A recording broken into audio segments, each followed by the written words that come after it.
Hello friends, welcome to Telugu law students. TS LAWCET AP లాసెట్కి సంబంధించిన result ఎప్పుడు అనేది అనాలిసిస్ని బట్టి చూద్దాము. ఫస్ట్ టీఎస్ లాసెట్ చూద్దాం, తర్వాత ఏపీ లాసెట్ చూద్దాం. తర్వాత నా దగ్గర 21 సంవత్సరం దగ్గర నుంచి డేట్స్ ఉండడం జరిగింది. 21 సంవత్సరంలో 24 రోజుల్లోనే ఎగ్జామ్ అయిన తర్వాత 24 రోజుల్లో రిజల్ట్ రావడం జరిగింది. 2022లో 28 రోజుల్లో ఎగ్జామ్ నుంచి 28 రోజుల్లో రిజల్ట్ అయితే రావడం జరిగింది. లాస్ట్ ఇయర్ మనం చూసినట్లయితే 22 రోజుల్లోనే టీఎస్ లాసెట్ రిజల్ట్ అయితే రావడం జరిగింది. ఈ సంవత్సరంలో ఎప్పుడు వస్తుందని మనం ఎక్స్పెక్ట్ చేయొచ్చు అంటే జూన్ లాస్ట్ వీక్ అంటే 30 తారీఖు లాస్ట్ సండేగా ఉంది. కొంచెం ముందైనా రావచ్చు, ఒక 2 days, లేదా ఫస్ట్ వీక్లో అయినా, జూలై ఫస్ట్ వీక్లో అయినా రిజల్ట్ అయితే వచ్చే అవకాశం ఉంది. ఇది మన అనాలిసిస్.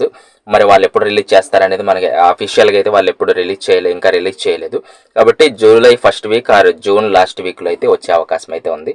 ఇప్పుడు ఏపీ లాసెట్ మనం చూసినట్లయితే 21 సంవత్సరంలో 30 రోజుల్లో మనకు రిజల్ట్ రావడం జరిగింది.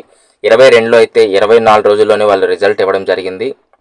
23లో అయితే 28 రోజుల్లోనే, అంటే లాస్ట్ ఇయర్ 28 days పట్టింది రిజల్ట్ రావడానికి. ఈ సంవత్సరం ఎప్పుడు మనం ఎక్స్పెక్ట్ చేయొచ్చు అంటే జూలై ఫస్ట్ వీక్లో అయితే మనం ఎక్స్పెక్ట్ చేయొచ్చండి. ఇంకా కొంచెం ముందు రావచ్చు, లేదా మనకు ఫస్ట్ వీక్లో అయితే వచ్చే అవకాశం ఉంది. అంటే సుమారుగా 20 to 30 days మధ్యలో వాళ్ళు తీసుకోవడం జరుగుతుంది. కాబట్టి దాన్ని బట్టి ఇక్కడ ఎక్స్పెక్టెడ్ డేట్ అయితే వేయడం జరిగింది. సో ఈ విధంగా ఈ ఫొటోస్ నేను టెలిగ్రామ్ ఛానల్లో ఇచ్చేస్తాను, అక్కడ నుంచి మీరు డౌన్లోడ్ చేసుకోవచ్చు. అలాగే 2-3 డేస్లో మనం అనాలిసిస్ వీడియోస్ కూడా స్టార్ట్ చేద్దాం. ఎంతమంది అప్లై చేశారు, ఎన్ని సీట్స్ ఉన్నాయి, ఇలా చాలా వీడియోస్ అయితే మాట్లాడుకుందాం. ప్రస్తుతానికి నేను ఊర్లో లేను, సో 2-3 డేస్లో మళ్ళీ మాట్లాడుకుందాం. ఈ వీడియోలో ఏమైనా కామెంట్స్ ఉంటే కింద కామెంట్స్లో తెలియజేయండి, రిప్లై ఇవ్వడానికి ట్రై చేస్తాను. నెక్స్ట్ వీడియోలో మళ్ళీ కలుస్తాను. Thanks for watching.